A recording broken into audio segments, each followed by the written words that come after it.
it was just right at that critical time in my life when I know that I was changing bodily in every other way. My mind was changing. I was just at that wonderful pubescent stage. And as I approached that age, I began to realize just how different I was from the other girls.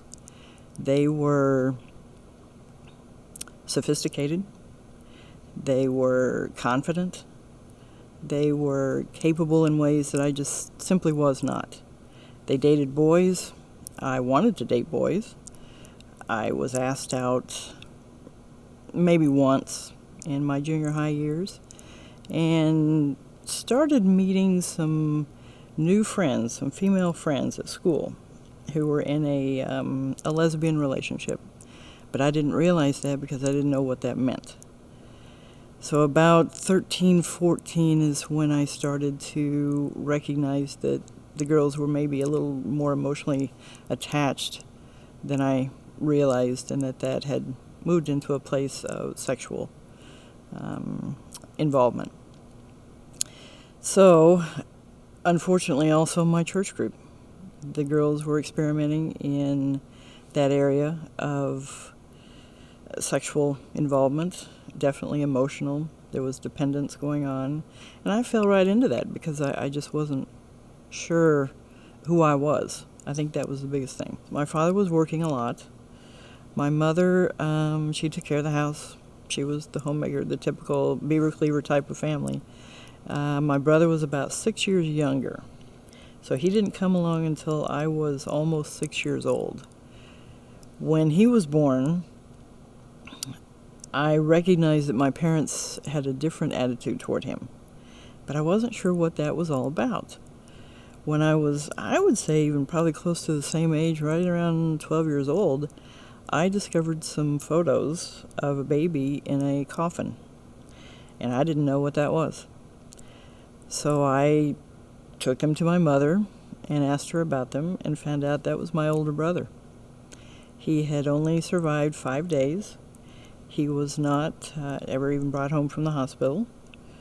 And so I recognized that in my parents' hearts, although I was the oldest living child, I was not the oldest child. And the other one had been a boy. So they were keeping this, not necessarily from me, but they just weren't bringing it up. And so what had happened throughout all that time was I think my parents were trying to cope. My mother was in deep depression for many years that she has only recently started talking about. My father was an ex-POW out of the Korean War, so he had those issues. He had also been adopted, so he was actively pursuing finding his real parents. They had many personal things I knew nothing about. I was just going along with life and pretty much staying isolated and away from them and doing what I wanted to do, without much regard for their feelings, quite frankly. When my brother was born, I think they had had a lot of time to heal. So I think there was an attachment and a detachment a little bit going on with my family that I wasn't aware of until later in life. The two women particularly that I went to high school with were involved with each other, but one of them also flirted with me, which of course messed me up a lot. I can recall going to see movies with the two of them and maybe another friend, and we would sit with the one young woman in the middle, her girlfriend on the other side, and me on this other side. She would hold my hand underneath the seats, the movie seats, and things like that. Just that terrible mixed message, which, yes, definitely, I started to question who I was, my own lesbian identity. What I felt was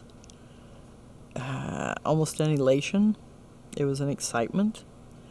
There was certainly a physical reaction. Probably not so much sexual, but definitely a physical reaction.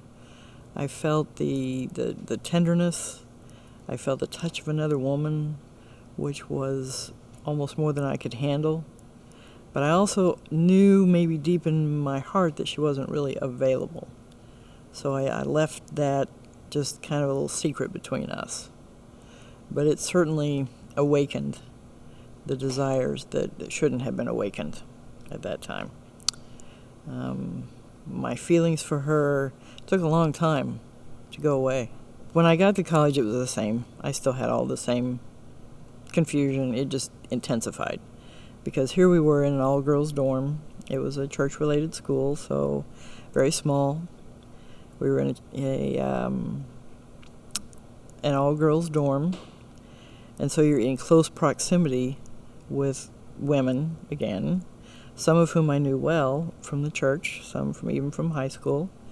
And so I already had the feelings that were confused and frustrated and whatever else that I was going through that they really brought out because they were right there.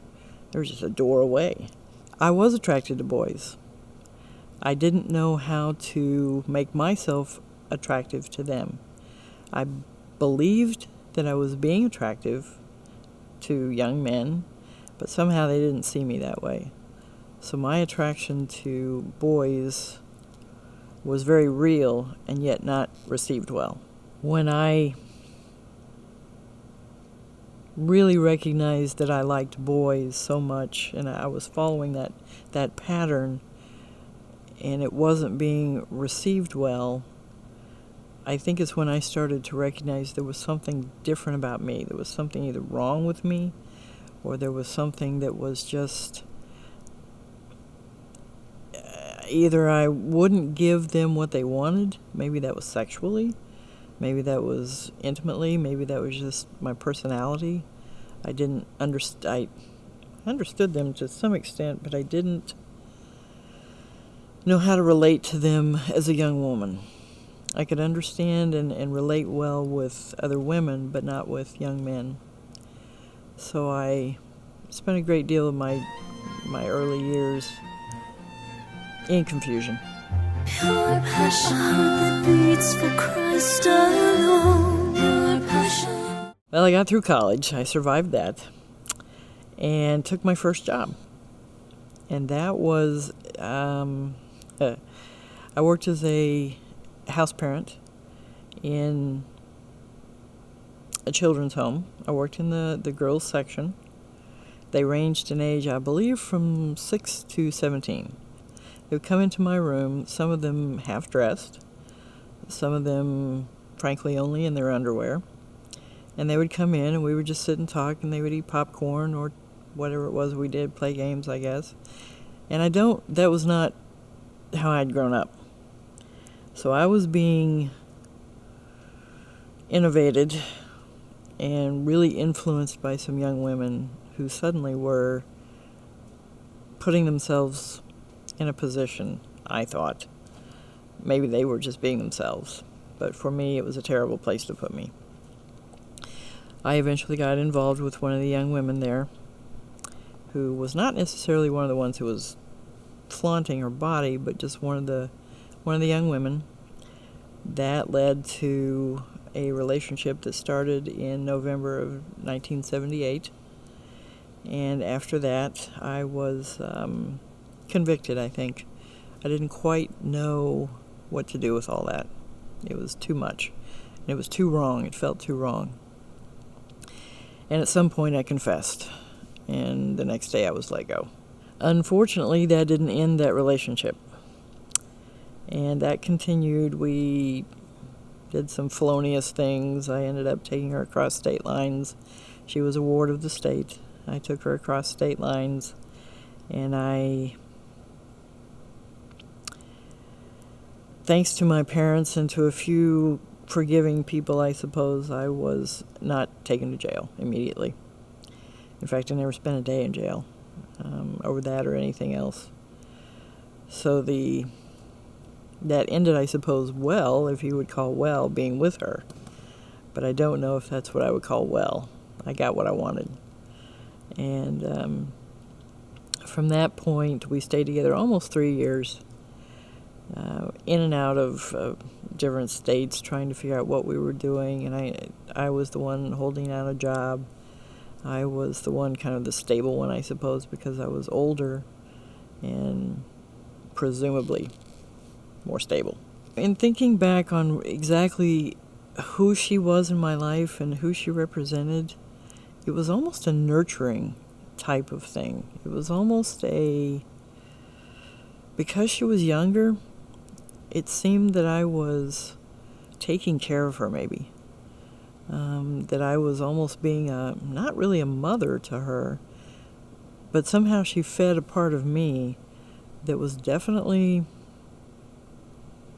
well, not right, not normal, not good, but certainly a part that was in deep need of another female who was willing to take that sexual place, I guess, that touch. I think as much as anything, it was the emotional and the touch. I'm not even sure it was the sexual, but that came with it. She and I finally ended our relationship, and from that point, from 1978 until 2000, is when I was actively living in the lifestyle, what I would call the lifestyle. I tried for a little while to leave that life, to not call myself gay, not be gay, not be involved with the friends that I was, and that worked for a short time, but not very long. I ended up going right back to the bars. In the bars, when I walked in the first time by myself, I was certain I was going to be maybe ostracized or stared at or left alone. When I walked into the bar, it was a mixed bar. It was in Colorado Springs, and so they didn't really have a women's bar, so they had mixed. But I walked in, I immediately felt comfortable. I immediately felt that even though walking in this very dark atmosphere, that I had gone home, that I was where I was supposed to be. And so I sought out the women who were there. It happened to be a night that there were some women there. They had just been playing softball, and so they were in the back drinking, and I walked back there, and they invited me into their group. It wasn't at all what I expected. It was not an ostracizing type of situation. It was a very inviting, very welcoming. There was always something going on. There was always a party. There was always a gathering. You could call up someone. Once I really got into the community and got to know people, you were never lacking for friends, people to gather with, and I think everyone was just lonely. It took a lot of years for me to finally get really fed up. I was in many failed relationships. I was in one-night stands. I was in 3.5-year relationships. I continued to look for the perfect woman, the woman who would satisfy all of my needs, because, of course, that's what a relationship was. I didn't understand that a relationship was supposed to be give and take, and wasn't supposed to be the same sex. In April of 2000, I reached a point of utter despair. And it got to the point of, okay, if this is the best you have for me, Lord, I'm done. I want to end my life. Something has to change. Something drastic has to happen. I got so desperate that I went to a little group of books that sat on one of my bookshelves, the few remaining surviving Christian books, and I pulled out a little book and I started reading. I went to bed and started reading. And as I read that book, it was a book by Billy Graham, and it was entitled The Secret of Happiness. And scoffingly, I said, you don't know what that can be. How can you possibly know? You haven't lived my life. You've had this perfect, wonderful life. And so I started reading that book, and within minutes, I could not have gotten very far into that book. I knew that the gospel was true. I knew that everything I had staked my life on before that simply was not true. And I was on my knees next to the bed, sobbing, Just telling the Lord, I'm so sorry. I don't even know what I've done. I don't know how to get to you. This relationship seems so far away. And I read some more probably in the book, but I just prayed and talked to him and recognized that my life had changed. Your passion that beats for Christ alone. Your passion. Well, God's answer was to say to me, I love you. And then he said, you don't have to be gay. And I thought, well, that didn't come from me, because I sure didn't agree with that. I sure didn't believe that. And I just stopped in my tracks, and I said, okay, what does that mean? And what do I do with that? You're in my life, I know, but everything's coming apart. And he was just so gentle. He was so caring and so kind. He didn't preface it with, oh, you disgusting little creature, I can't believe where you've been and what you've done. What he said was, I love you. And then when he said, you don't have to be gay, I felt like 100 pounds of weight had come off of me. It was the answer I didn't know that I was looking for. I was looking for, help me with my job, help me with keeping this condo, help me with, getting a car back, help me with all of these things. And his answer was, no, let's just change something else. Let's do an amazing transformation on the inside of you, even more than what we've already done. And that's when I knew that my life was going to be quite interesting from that point on. And that moment in my life is when I recognized that something far deeper was beginning to happen. Not anything I could have ever done. It just simply did not come from me. Didn't even know that was a possibility. Thought that was my only option. Okay, I can be gay and I can be Christian. We can work this out. It's good. Did not even know. No clue at all. And I thought I was the only one. I thought I was the only person who had ever gone through this experience of coming out of lesbian identification. I thought everyone else either just was, or maybe there was I was weird, or I didn't know. And when I moved to Lexington is when I met Melissa Freirear and sat down and talked to her and realized I was not alone. I could sit and talk to someone who said, yeah, I've been there. Oh, yeah, I used to love beer, too. Oh, yeah. Just this recognition, this awareness, this, you're okay, it's all right, you're in a good place, and you're not alone. And I was there a little over a year, and reached a point of brokenness that I didn't know a person could. One night, it was actually the night before I had to put my little cat down, I came completely apart and recognized deep in my soul that I had sinned against the Lord. All the things I had done in 22 years, and that was a lot. I had done just about everything wrong that you could. Even though I had hurt other people, I had hurt Him. I had hurt God. And when that truth got into the deepest part of me is when I really sobbed and sobbed. And then I heard that Billy Graham was going to be in Louisville. And I was going to move heaven and earth to get to Louisville to see Billy Graham. I didn't care if I had to walk, I was going to. My brother recognized that and gave me a little car that he had at the time that he was getting rid of. And I took that and drove up to Louisville and saw Billy Graham. And that helped me really, I think, start to recognize just how far I was coming. But this was still only about a little over a year after my transformation. So not long after that, I moved to Tallahassee, Florida. And that's where it took me just very few months to get involved in a church. And I went to the senior pastor of that church and I told him my story.